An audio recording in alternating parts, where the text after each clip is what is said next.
I know. Pero dapat sa mata ng marami, siguro 80-90% si Boss Manny ang panalo. Anong comment mo, Coach Buboy? Sa akin talaga, panalong-panalo. Opo.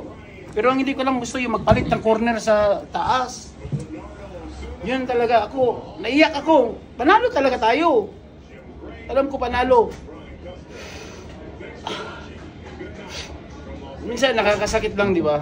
Panalong-panalo tayo. Okay. Ngayon, doon sa isang commentator o vlogger Opo.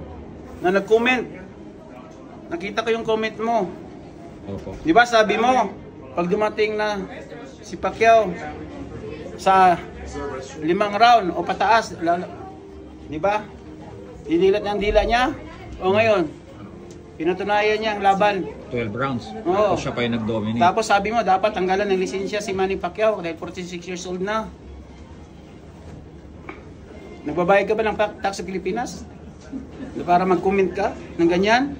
Hindi ho madali ang lumaban sa ibabaw ng boxing. Dapat kapwa mo Pilipino sinusuportahan mo. Hindi yung kapwa mo Pilipino dinidiin mo.